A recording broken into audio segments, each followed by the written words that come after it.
Good morning, everyone, and welcome to Off the Shelf. I'm Lance Barron, president of Sisters in Crime Atlanta, and we're very excited about our program this morning. Sisters in Crime, the Atlanta chapter, is part of the national organization, and one of the precepts of this is to make sure that every member feels like they belong, and everyone here on the call this morning should feel like you belong. And our guest this morning that Dawn is going to interview is Deb Richardson-Moore. She's written 5 mysteries, which includes the Branigan Powers 3-book series and then 2 standalones. She graduated from Wake Forest University, followed with an early career in ministering at Triune Mercy Center in Greenville.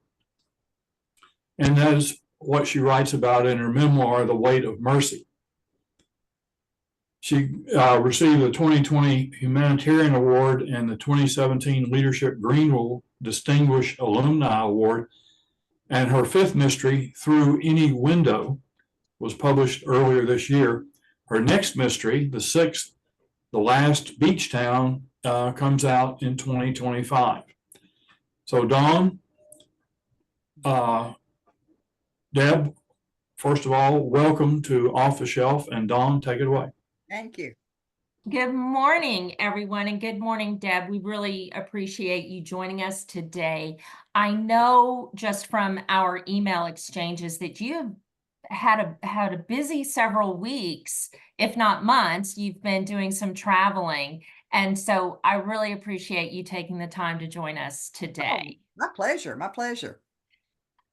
So let's get started. And Lance alluded to your backstory, and I'd really like to go there first. And I want to go way back. I want to start with your childhood and your upbringing. Will you tell us a little bit about that?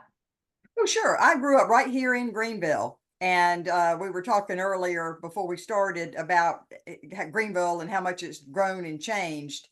And yeah, there are very few of us who go all the way back to the beginning. But yeah, I grew up here just out in the suburbs and loved writing, loved Nancy Drew and the Hardy Boys and Trixie Belden and, and then graduated Agatha Christie and John Sanford and just loved mystery writing. And so yeah, and then and stayed here right until I went off to college. So I know you're a graduate of Wake Forest, but is that the college you went to when you first graduated high school? It is. It is. So did you go there twice? No. Okay. No, Wake Forest undergrad.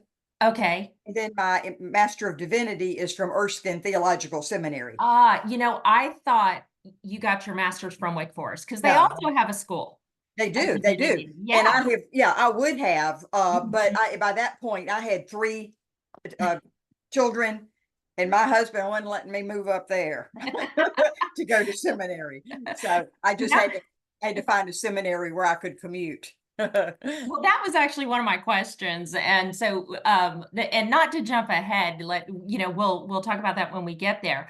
But so you went off to college and you majored in political science. Okay, and then you became a journalist. Mm-hmm. All right, so tell us about becoming a journalist, graduating college and going out into the work world, because you were a journalist for a long time.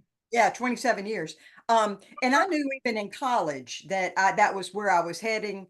But Wake Forest did not believe that you should study journalism. They thought you should practice journalism on the school newspaper, which I did all 4 years and worked my way up to editor-in-chief.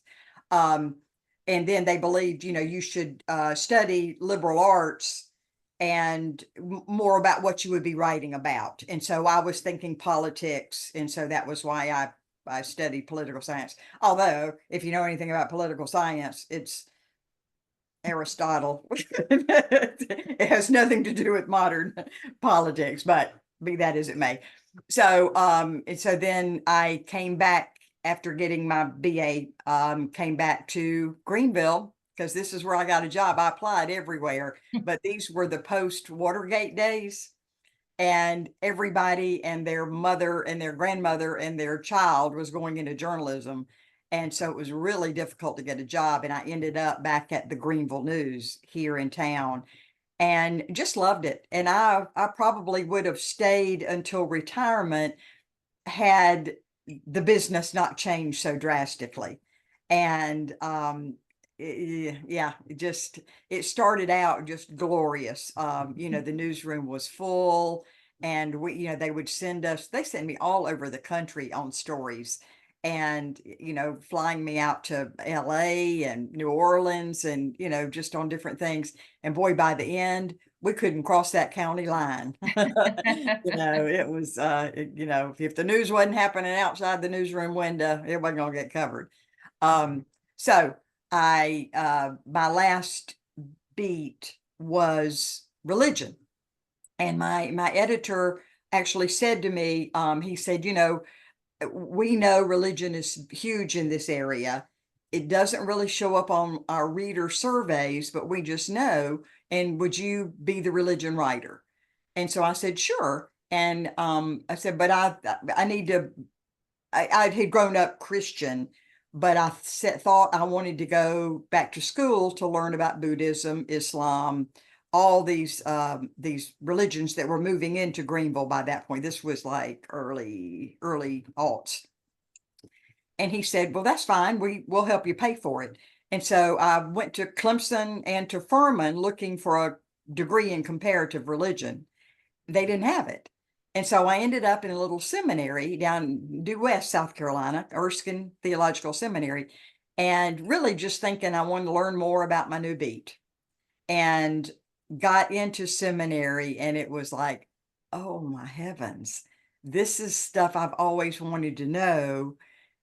Didn't know I wanted to know, didn't know there was a path to finding out, how the Bible came together, just all sorts of things. And so I began that just very slow, creaky turn from journalism to, seminary degree and then going into ministry. And it took a long time. And it's an amazing story. And I love how it all came together, just as the way you described. It was something you were pursuing just to educate yourself a little bit better. And then it became a passion, enough of a passion that you dedicated a number of years to learning it. And I am curious, once you decided to get your degree and your master's, did you know you were going into ministry, or were you still just trying to be a better journalist? It changed somewhere in the middle, and I couldn't even pinpoint exactly where, but I started out with just a degree in theological studies. And at some point, I guess I must have decided I was going into ministry because the degree in theological studies, as I put it, kept me out of any place I could do some real damage. I wasn't going to be preaching. I wasn't going to be counseling, anything like that. I was just going to be studying. And then when I changed to a Master of Divinity, I think then I knew there was a possibility that I would be going into ministry. However, I still thought the idea of preaching was absurd. I just no more would have been a preacher than I would have been a hog farmer or a matador. And so I put my preaching course off. You're supposed to take it first semester of your seminary career. And I put it off so long, I was going to have to take it last semester, senior year, which for me, by then I'd been in seminary 5.5 years because I was still working. And so you were supposed to take preaching as a prerequisite for this worship seminar, and I put them both off. And so the faculty had to vote if I could take preaching that late and take worship seminar with it. And they were like, oh my gosh, she's been here forever. Let's get her out of here. Yes, whatever it takes, do it. And I got in that preaching course, and it was like, oh, preaching is writing. It's 90% writing. I thought it was theater and acting. And it's not, it's writing. And so everything really turned on its head then. Mhm. I thought, well, I guess I could be a preacher. And that's what I did for the next 15 years. So you were supported by your journalist employer and originally pursuing a more education. Did they carry you all the way through, or at some point? No. They just chipped in a little bit. They had a limit of like $1,500 a year, something Yeah. like that. And believe me, it was a lot more than that. But yeah. And I ran into the publisher years later. One of his organizations was giving some money to my church, and he said, he leaned over and whispered, and he said, "I can take credit for your education, can I?" And I said, "You absolutely can." Well, and I'm sure that made it easier at the time that you were making this decision. It made it easier to say, yeah, let's do this, and let's cut the time that this is going to take out of not just your work life, but your personal life as well. And so having their support of it made it easier Oh to yeah, say, let's yeah, give it a shot. yeah, yeah. Yes, but of course your family had to also buy in. And so, and you had mentioned that you had a family at the time that you were doing this. So what kind of schedule were you living during these many years? 5.5 years, you said? Boy, well, my oldest went off to college the year I started seminary, I believe. And so then I had one more in high school and then one probably in middle school at that point. And I remember, I don't think I watched television for 5.5 years. It was just either I was working or I was in school or I was studying. Mm-hmm. And but at that point your children are, doing other things. And my husband was coaching our youngest daughter's sports teams. And I think they just got used to seeing me study just like they were studying. And they had always had two working parents. And yeah, they were fine with it. They went along.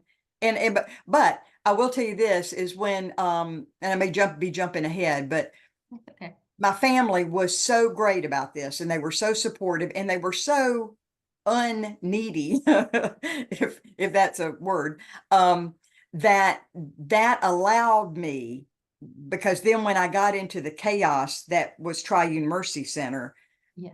and it was so difficult, and there were drugs and just horrible hatefulness. If I had been coming home to any sort of chaos, I don't think I could have kept on.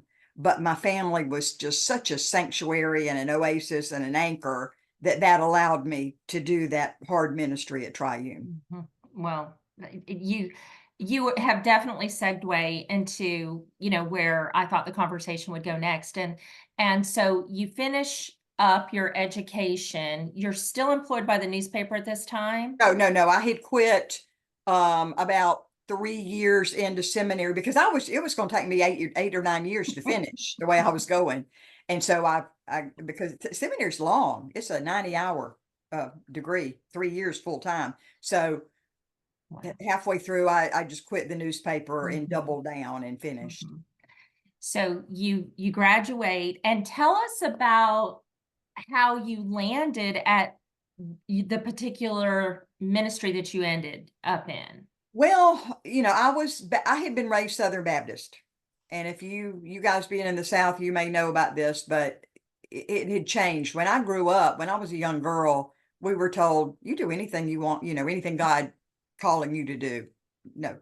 And then they had the fundamentalist takeover in 1979. And so by the time I was ready to become a minister, that probably was not going to happen unless it was a cooperative Baptist church, which y'all were familiar with, or Alliance or something like that. And there weren't very many of them in Greenville.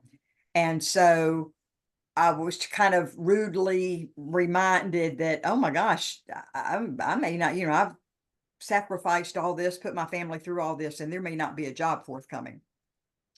So one of my classmates had been assigned to be pastor of this Triune Mercy Center, and it had been a big Methodist church that had dwindled and dwindled and dwindled and become a mission church to the homeless in Greenville, and served hot meals and clothes closet, gave away kerosene, some stuff like that. Well, I was watching her and I just thought, that looks like magic. What is going on in that place looks like, to me, the true living out of the gospel. Well, right about the time I was graduating, she quit and became chair of the board, and to hire a new minister. And she said, why don't you apply? And I said, well, it's a Methodist church. And she said, no, it's become non-denominational and they would consider a Baptist. And so I applied and they did. Now later I realized they would have hired Satan himself to get somebody in that church, because it was a mess. Oh. And they just needed a warm body. So, but anyway, I took it in all naivety and stepped into that. And it was horrible for a year or two, but it was life changing. And we slowly created this ministry in Greenville where everyone was welcome, every sex offender, prostitute, drug addict, every Furman student, professor, banker, lawyer. So it sounds like when you were first coming into the program, it was geared towards the homeless and the destitute, and how did you bring the rest of the community into it to participate? By accident. We just started doing things that, because I had seminary training, but I had never been trained in a church. I had never worked on a church staff. So I didn't know things you were supposed to do. So I just kind of started looking at it as, well, what makes sense? I looked out, there would be, oh my gosh, for Sunday night dinner, there were 260 people in there pushing and shoving and fighting for dinner. And then, they'd have seconds and boy, elbows would be flying. And it was just, and so I looked out over that dining hall and started to realize, well, a lot of these people are drug addicts and alcoholics and mentally ill. Why are we treating that with food and hot meals? There was just seemed to be a little bit of a disconnect. And so my first idea was, let's start giving them a chance for drug rehab.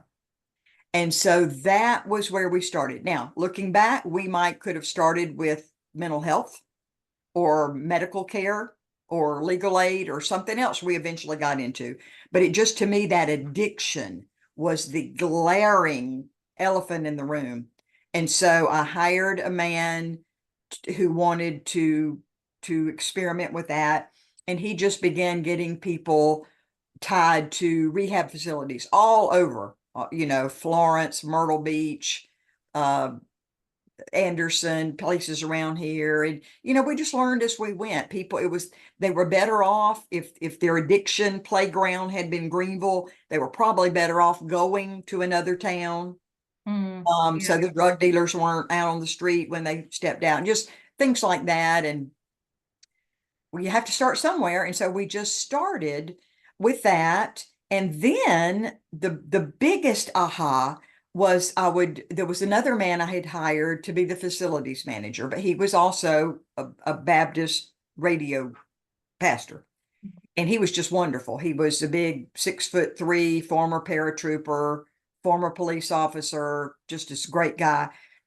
Well, I would come into work and I would find people helping him. They'd be mopping, taking out trash, painting a room. And I thought, what are they doing? Why aren't they out trying to find paying work?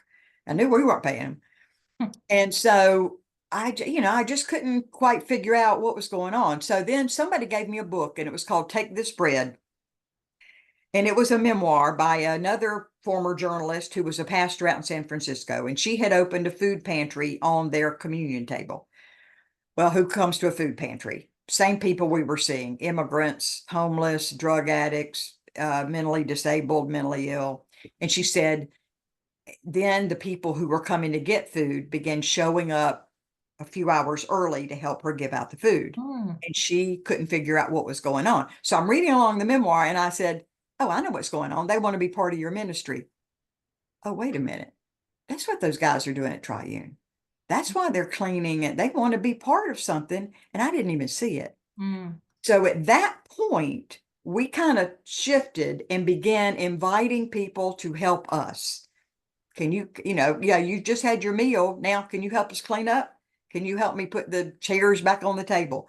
Can you come into worship and help me give out the bulletins, take up the offering, sing in the choir, help me serve communion? Can you lead the responsive reading?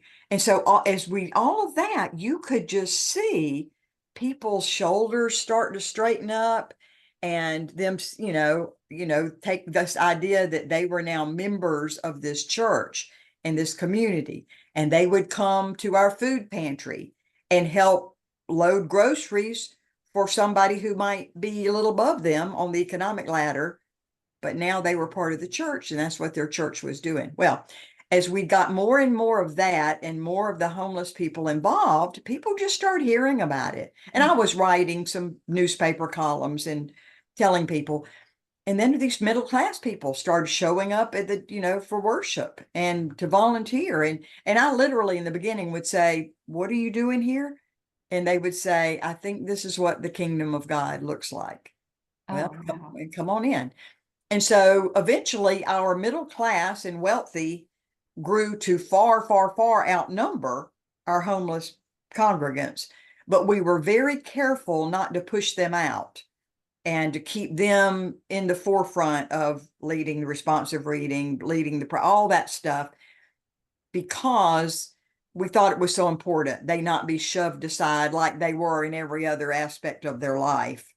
And so it became this really incredible community where sometime I remember we had the former governor one day sitting on a pew next to a man who had lived under a bridge for about 30 years. And that kind of stuff was happening all the time. It definitely sounds amazing and very heartwarming, and sounds like you did a fabulous job. You were there for 15 years. Right. Mm-hmm. And your first book is actually a memoir Right. about that. So, we're here to talk about your mystery writing, but I don't want to push that aside because that was significant, right? Tell us about returning to your writing roots and writing a memoir. Well, I had started way back in my 30s when I was home on a maternity leave for my second child. I had started trying to write a murder mystery. I just did, you can imagine I had a toddler and a newborn. You can imagine how far I got. But the whole idea of being in the newspaper and writing every day, it wasn't going to happen. I know some writers can do that, but I couldn't. And so it took getting out of that, getting into ministry, that all of a sudden, and I was writing weekly sermons, of course, and newsletters, but that wasn't anything like writing for the newspaper every day. And you know how you just start to get that itch again, and so, and then of course, things, I was hitting about year 3, year 4 at Triune, and things were getting so much better. And I was beginning to forget how hard they had been. And I thought, I don't want to forget that. I think there may be great lessons there, and I don't want to forget. And so I sat down and started writing. And it was horribly difficult because I was having to relive a lot of that awful stuff from the beginning. And I was lied to, somebody spit in my face, we were stolen from constantly. And it was just hard to go back there. But then I got about halfway through and I think Alfred quit. Alfred got sick. He was my right-hand man, the facilities manager. And I remember vividly my board of directors, when he left, they said, oh boy, she's going to be out the door next. And so they gave me a sabbatical to finish the book. They knew I was working on a book. They said, take some time, finish the book. One of them had a beach house, said, go down to my beach house for a week and invite, take your husband or your girlfriends. And they were like, just don't leave, we're really getting this thing. So I took a sabbatical and I finished that book, and that really, who knew it got picked up by a publisher in England. And boy, that book just had legs. I got invited to speak from New York to Florida. We had churches visiting us from Kansas. Just a lot of, I got invitations to speak at Duke Divinity School and Harvard. Just people wanting to know, how did you incorporate the homeless into your church? Are there any things you did we could do? Those kinds of things. And so, yeah, and then the church really about doubled in size too, as people in Greenville read the book and began coming. And it was just a real heady period in there. We went from, just beg, borrowing, stealing musicians to having a full-time band and, just, gospel singers and just some real good things. So yeah, so that's how it all started.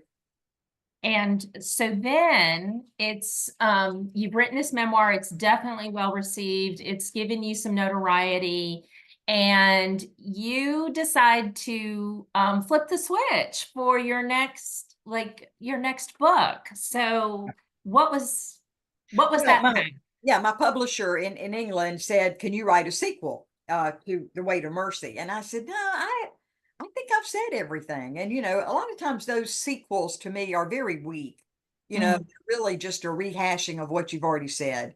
And I said, since I was 12 years old, I've wanted to write a murder mystery. And I said, I think I would like to write one and maybe even teach something about homelessness in it, but have it be a murder mystery. And so he kind of gulped and said, oh, okay. And so he said, we've got a fiction line. We'll take a look at it. And so that was my first, I wrote the Branigan Powers. And he said, he's the one who said, set it up as a series, which I had never thought of.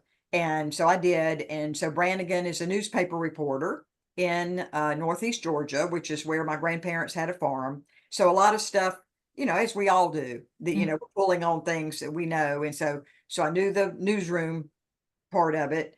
And she lived out in a rural farming community with a town nearby. And then I made her best friend a pastor to the homeless, so I could put that in there. And then a man at Triune had once said to me, Pastor, do you know the worst thing about being homeless? It's not being wet or cold or hungry. The worst thing about being homeless is being looked right through.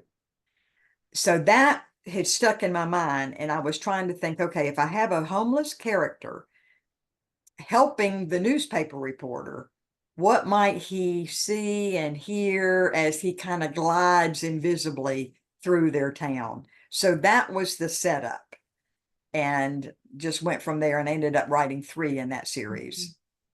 So the Branigan Powers series, I love that you took your ministry experience, you took your journalistic experience. You said, let's make this, it's already my life. Let's make it a character. But Branigan Powers, that name is fabulous. Where did that come from? Well, Powers is my grandparents' last name. And Branigan, I just love the sound of. I think there was an old movie where Branigan was his last name. He was a detective. It wasn't even a good movie, but I just always loved that that name. And I'll try to come up with unusual girls' names for a lot of my protagonists. And so there's been a Logan and a Riley and a Sloan and John Wayne was Branigan. Oh, do you think was he a detective? I thought It was an unusual role for him. But he played a guy in a sport coat and everything. He was a policeman. It was the weirdest thing to see him outside of a Western. It was strange. Yeah, I didn't think it was John Wayne. I thought it was like a Richard Widmark kind of, I can't even, John Wayne, huh? Well, that was a movie, but I was Yeah. going to say there Branigan's could be more Award. than one Branigan. Oh yeah, Yeah. could have been. Richard Widmark could have played something like that too. So. Mhm. Yeah, so I do love the name, and I love the premise. And I was curious why you put the setting in Georgia. And so now we know that you have family connections in North Georgia. So that is fascinating. And you wrote 3 books, right? So just quickly walk us through. Don't give anything away, because the reason we call this program Off the Shelf is we want our reader audience to be so curious about you and as a writer that they go get those books and pull them off the shelf. Okay, Read them. And so tell us about the three books in that series. Okay, Cantaloupe Thief, and the people in England did all these kind of almost I don't know what you call that, illustrative covers. I don't know, but anyway, the Cantaloupe Thief, Branigan's looking into there was a matriarch murdered in their town 10 years before, and it's the anniversary, and so the newspaper is looking into it, and so she's looking into that, and she meets Malachi, who is a homeless veteran with PTSD, but he's still sort of a mysterious character, and we're not sure about him as he but I do go into a lot, making that point of how we look through people. So that's that one. Yeah. Then the cover story picks up where the homeless the pastor, who's her good friend. And I will tell you this, in the beginning, because you know this, how you have to change things. I had Branigan, and her best friend was a woman pastor, because I was, and I have a writers group, and they said, we're having trouble. These characters are too much alike. And so they said, well, why don't you make one of them fat? I'm not gonna make them fat. And so I kept tampering with it. So I finally made her into a male. And so the pastor becomes male. So anyway, his daughter is at the University of Georgia, and she's driving home for Christmas, and she runs off the road, and her passenger is killed. Her fellow University of Georgia students killed. So she wakes up in the hospital, and she tells about an old-fashioned hearse that ran her off the road, and nobody believes her. They think she's had some sort of brain injury or something. But then Malachi's encampment, a couple shows up living in an old hearse. And so police start looking at that. And it turns out that there's, all these books have homeless connections and homeless characters. Some of them are some of them are good. Some of them are bad. Some of them are indifferent, just like housed people, because being in a house or not in a house has nothing to do with your character, with your integrity. And so that's, what I'm sort of trying to get across to. So that's that one. And then the last one is The Death of a Jester.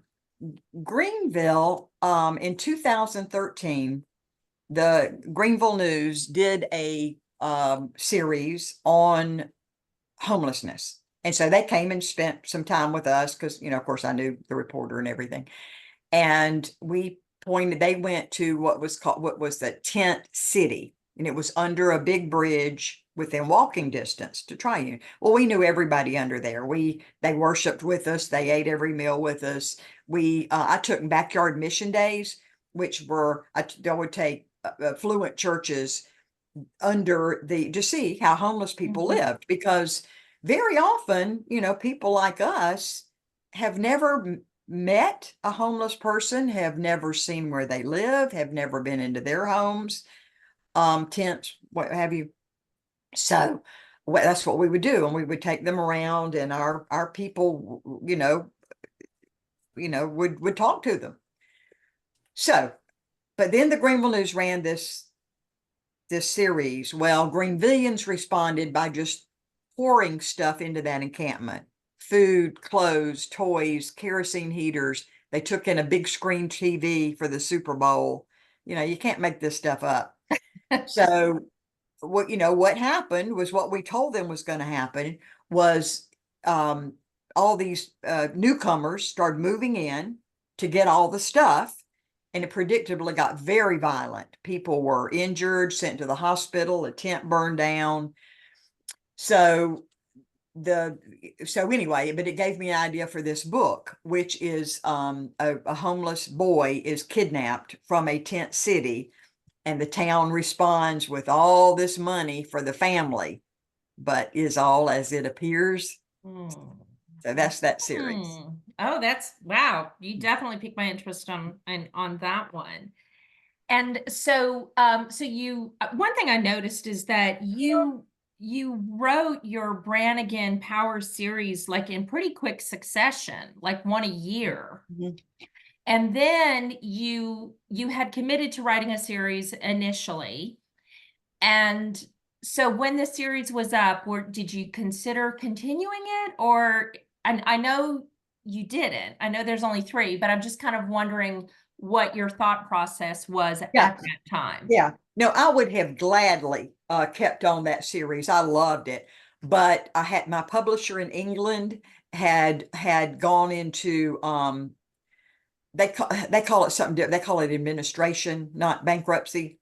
But then they had been bought and sold. And I was thinking, man, this is not going to continue. And so I was trying to write another option to try another publisher. I ended up not getting another publisher at this point.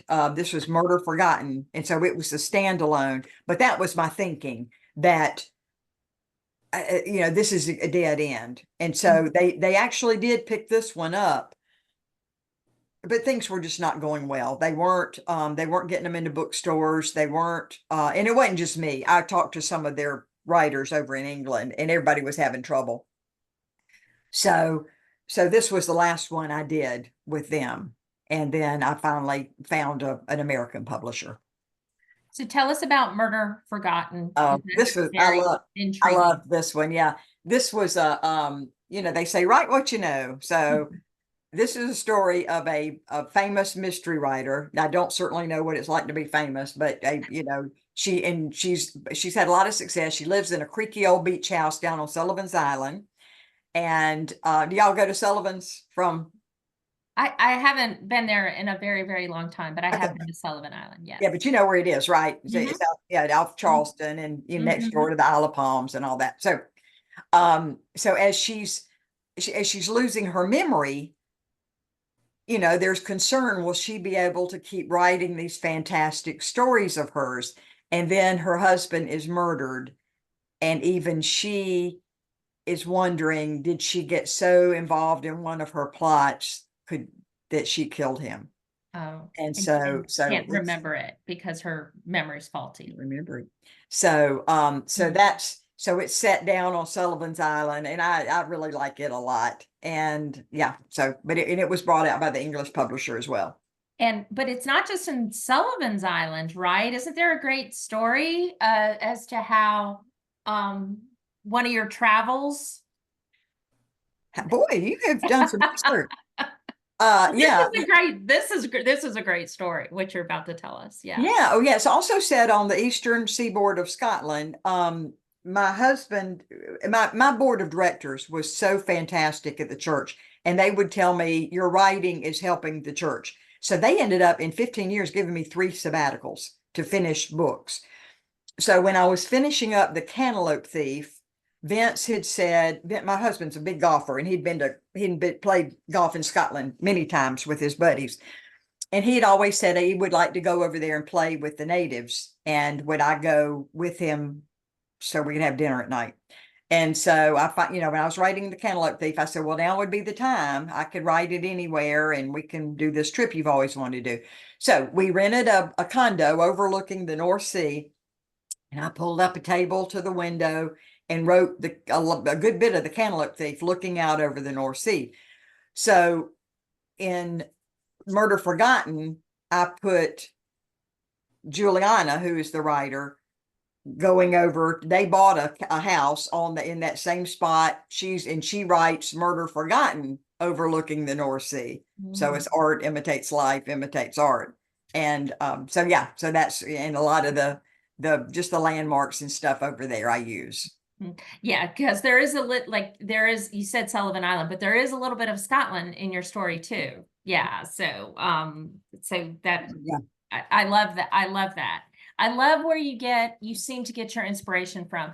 And before we came on, when we were just chatting before our conversation, I referenced your office, and you were talking about the windows and being able to look out, and because you set up your office in a sunroom. And then you just shared with us that in Scotland, you were sitting at a desk where you could look out to the sea. So it seems like nature and outdoors is very inspiring to you. Oh, it is. There was when I was trying to start this one, Murder Forgotten, I just couldn't get started. And I had an idea, and my a member of my writers group said, we need to go to a conference. And so she selected Killer Nashville.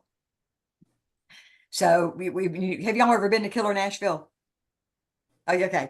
Well, you're supposed to, if you really want to get everything out of it, you need to give them 50 pages, to critique. Well, she had 50 pages. I had the idea of a mystery writer lives at the beach and is losing her memory, and that's all I had. So I had a couple of months to go before the pages were due. So I was working at the time, and I was scheduled to go to a nonprofit conference down in Hilton Head. Well, I got to my hotel in Hilton Head, and it was a hotel room overlooking the Atlantic. And so all of a sudden, I wanted to write that story of a mystery writer sitting overlooking the Atlantic, losing her memory. So I pulled the desk up to that balcony, looking out, started that book. I'm ashamed, I'm not proud to admit this, but I would go down and pretend like I was going into a session and grab a bagel and coffee and kind of circle back, get on the elevator and go back upstairs. And so I wrote the entire time I was there, and I left that conference with 25 pages. No content from the nonprofit, but 25 pages. And so that became, Murder Forgotten. And then it actually was a Silver Falchion finalist in 2021. That is. So all that is a long way to say you're absolutely right. Just looking and is important. Yeah. And once again, like you had that experience when you were in Scotland, and then you had the experience again in Hilton Head. And so I do love that. And I like to look out too, but sometimes I get too distracted. It calls to me too much. And I'm like, I need to be out there instead of in here. So I'm probably better not, I have a window next to me, but the blinds are drawn. You see windows that need to be pulled, huh? So now we are at your current book, Through Any Window. And of what I've read about your books, this one really seems, I don't want to say sinister, but it seems grittier. And I can't wait for you to tell us about it. So this is the book that has recently published and published earlier this year. You've been going around talking about it. So tell us all about Through Any Window. Well, enough about. Well, Murder Forgotten had nothing to do with homelessness. It was a complete break. And so Through Any Window, I don't know about Atlanta. I'm sure this is happening in Atlanta too. but gentrification is a huge, huge issue in Greenville. And, all that entails of, people who've lived in a place lifelong and now their mansions growing up. And so I just started thinking, and we faced that at Triune. The neighborhoods adjacent to us were undergoing this. And so when I started that ministry, it was we were real next door to a mill community, which is what Greenville grew out of, textile mill communities, boarded up, bootleg houses, dealt with prostitutes who would get raped in abandoned warehouses. That was just the community where we were. Well, gosh, in 15 years' time, now they're mansions sitting next to boarding houses, sitting next to boarded up houses, sitting next to encampments in those woods around us. And so that's just started thinking about, okay, what might that mean in a murder mystery when you've got personal issues, but you've also got these real economic tensions going on. And we had watched as newcomers to these neighborhoods turned around and 18 months later wanted all the old folks out of there. And certainly the homeless people walking up down their streets out of there, certainly wanted Triune out of there, wanted the rescue mission out, wanted the Salvation Army out. So we had seen those things. And that's what I wanted to write about. So my idea was a young woman who had a drinking issue because I was just trying to, create obstacles, I guess. And she comes into a town I call Greenbrier, but in my head, it was very much a neighborhood surrounding a new city park that was just growing like leaps and bounds. Had been old mill neighborhoods. Now they're $1 million houses, they're breweries, they're coffee shops, all this kind of stuff in the park. And so that with that setting, this young woman moves to town. She's been suspected in a murder in Alabama, but they can't prove anything. And so she moves up into her cousin's pool house in this gentrifying neighborhood. And so the cousin plans to set her up to murder her husband, who's cheating on her. And so eventually murder erupts and the police can't tell, is it personal or is it all these people living too close together and being being economically diverse.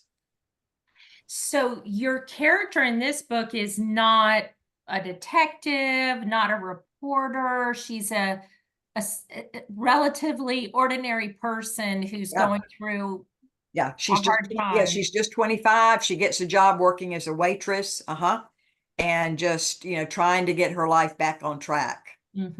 Well, it sounds fascinating.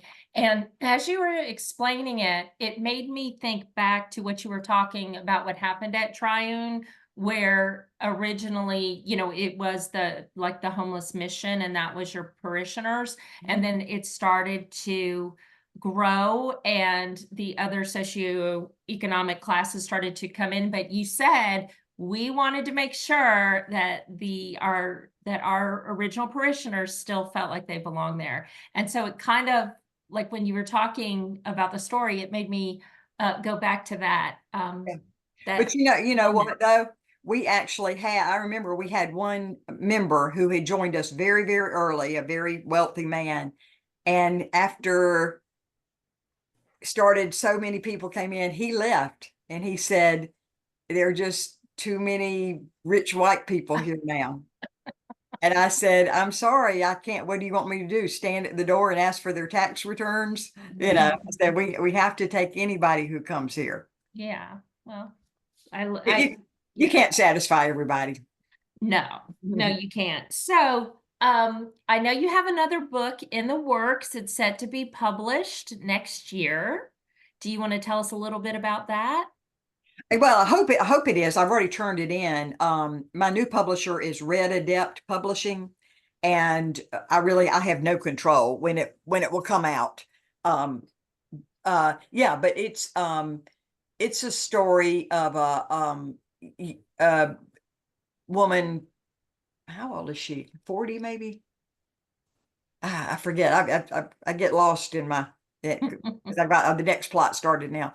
But anyway, she's writing. She's had success as with a book, and so she's writing. As a matter of fact, in Atlanta, she's a professor in Atlanta, and she inherits her family's old beach house on a fictional barrier island in South Carolina, and that beach town has not developed because the Baptist owned a camp there, and so nobody has been developing, and so for now finally the Baptists have sold the camp, and developers want the family beach home because that will allow them to just completely turn that around.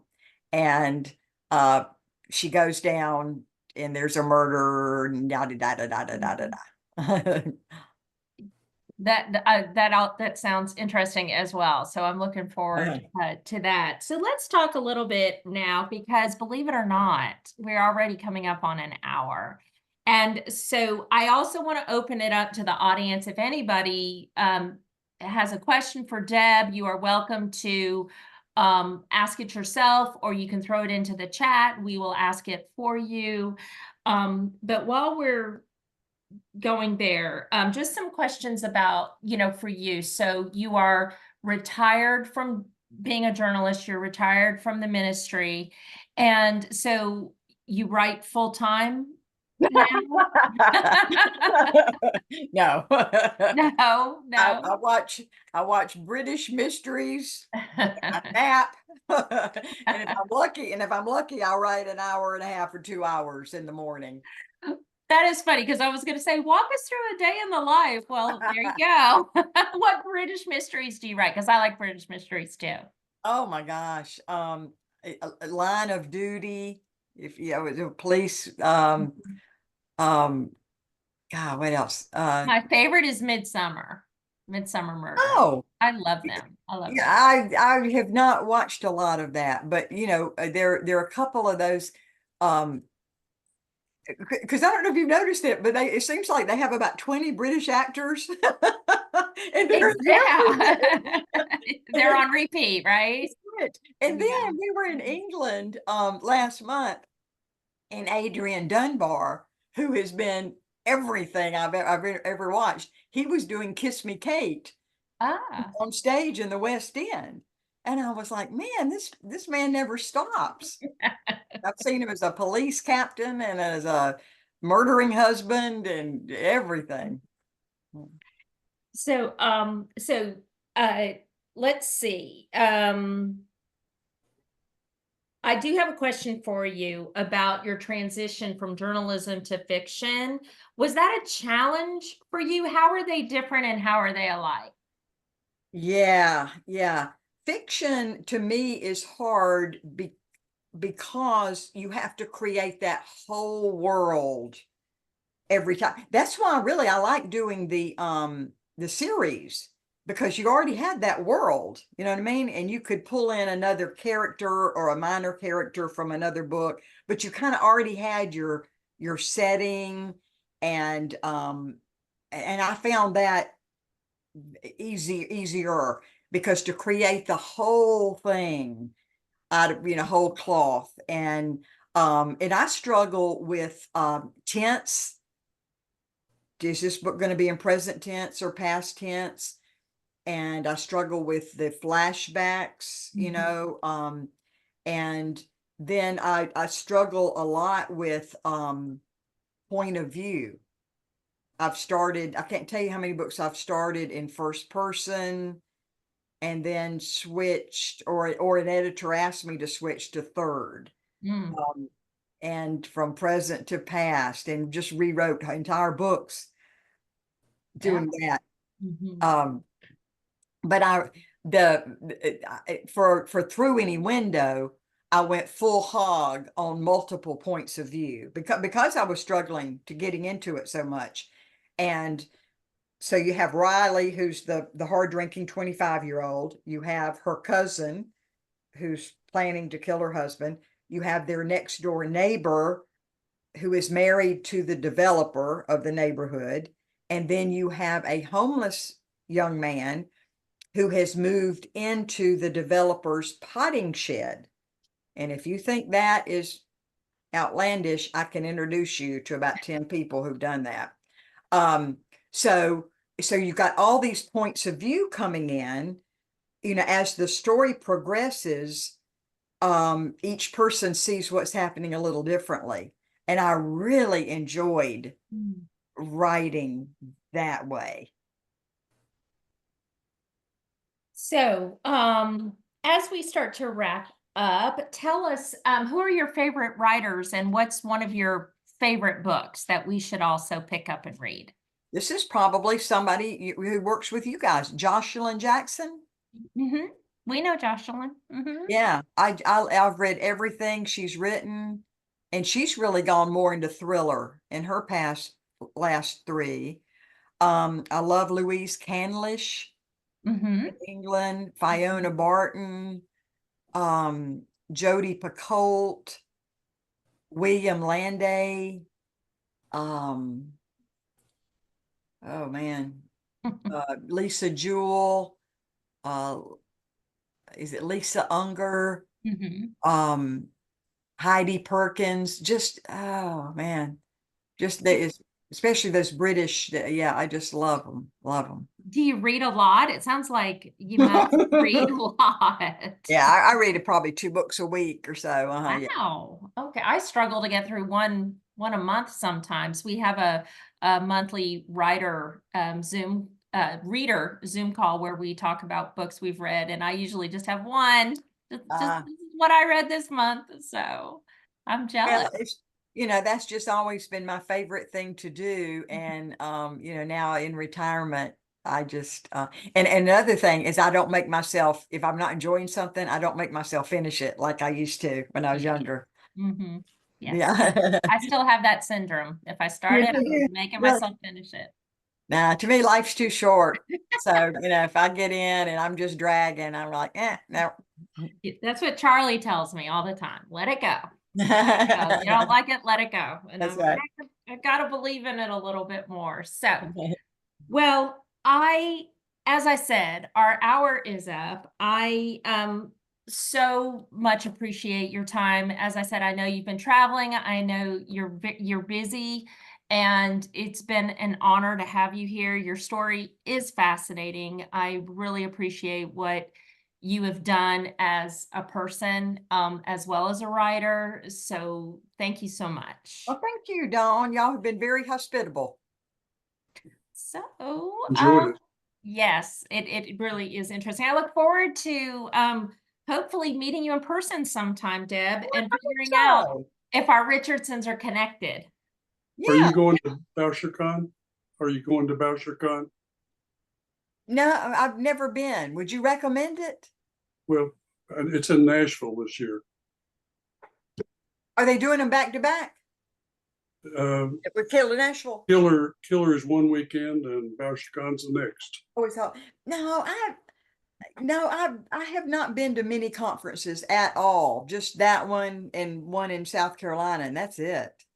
So do you get a lot out of them? I always enjoy it. I mean, it's a lot of good stuff. Isn't one of those, I think it's BoucherCon, isn't that like for readers too, where you get a lot of books and it's not just about like the practice of writing?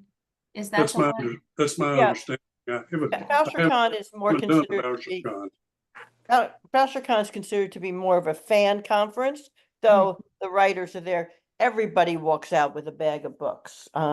You, depending on which BoucherCon, you either go into a book room and pick your own, or you're just handed a bag when you first register. I would love that. Are you going, Deb? No, I'm just finishing all the recoveries, so I no conferences until September. So okay. I'm gonna go to BoucherCon. Are you? And you're also going to be at Sleuth Fest, Sharon. I saw you posted that. Yeah. So BoucherCon and Sleuth Fest. I hope they have my book out by Sleuth Fest. They won't have it out by BoucherCon, so Well, that would be helpful, wouldn't it? yeah. Well, again, Deb Richardson-Moore, thank you so much. Love chatting with you. And as I said, I look forward to meeting you sometime in person. Thank you all. Bye-bye. Thank you. Thank you. Thanks everyone for tuning in this morning. And a reminder that coming up on the first weekend in August, we have what used to be called Reader Rendezvous, and we're now calling Murder by the Book. But the Zoom links will still have Reader Rendezvous on it. It's still at the same time. It's still Charlie and Edie hosting. And in the second weekend, we have our regular chapter meeting at the Decatur Library, and we have Dr. Gary Gerlacher, who is a retired pediatric emergency physician, who will be appearing on Zoom, but we will have the meeting in person. You can come to the library and go to lunch with us afterwards, or you can stay at home or your secret undisclosed location and participate over Zoom. We'll be sending out the newsletter here in the next day or so, and the links will be there. Thanks everyone for tuning in, and hope to see you again soon. See ya. Mhm. Dawn, I hope it gets better. Oh, it will. Thank you.